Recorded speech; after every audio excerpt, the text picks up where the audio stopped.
Time now for Keller at Large. Here's John.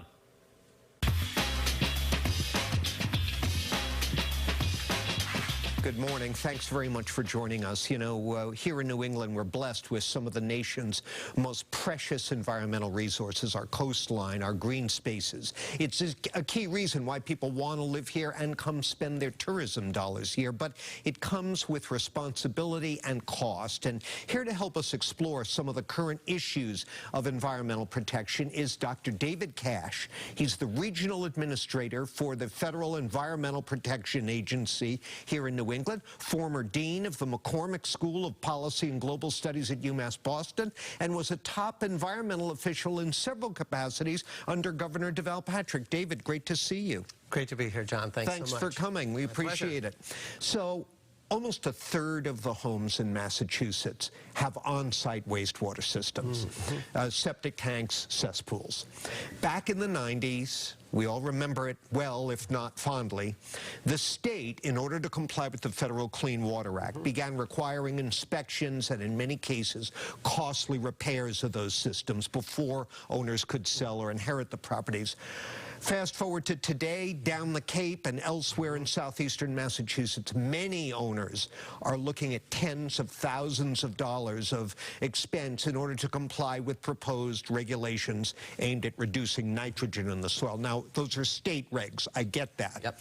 My question to you, as the federal official, is why should individual homeowners, as a matter of policy, many of whom are not wealthy, have to bear so much of the financial burden of environmental cleanup when it's really the result of generations of governmental mismanagement?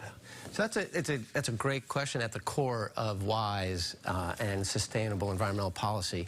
And you know, I don't know if you've ever seen this, but I certainly have, and maybe some of our viewers have had seen harmful algal blooms. This is when the Charles River or ponds on the Cape or ponds out on the 495 loop get this green algal mats on them. And they're poisonous and they're problematic. And Lake Cochituate was shut for swimming for much of last summer because of that. And that's often driven by these nutrients that come from these systems. Okay. And so we're at a moment where the state has stepped forward with support from EPA to try to figure out how can we assist these homeowners in retrofitting, in maybe having the municipalities create a sewer system that will take this waste and treat it appropriately. And a lot of places on the Cape haven't invested in that, but are beginning to, partly with the funds that are coming from the Biden-Harris and congressional efforts with the bipartisan infrastructure law.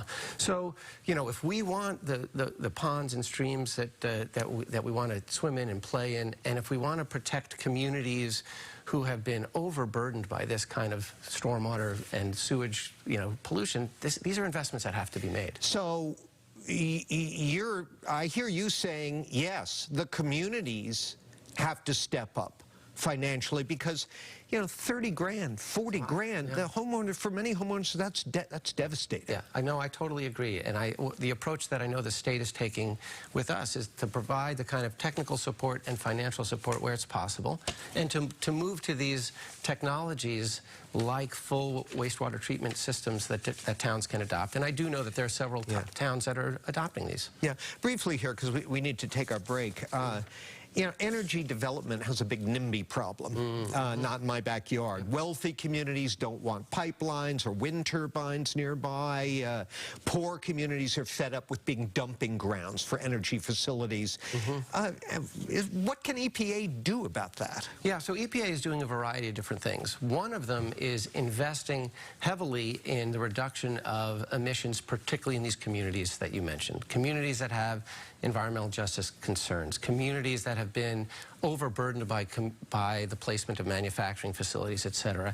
And we're working really hard to assure that those communities are treated better. And one example is our investment in electric school buses, targeting these communities that have high asthma rates to get rid of their dirty diesel buses and get the electric buses on their routes. I got to take the break here. I'm sure there's much more to your answer, but just briefly, do you have a message for the NIMBYites?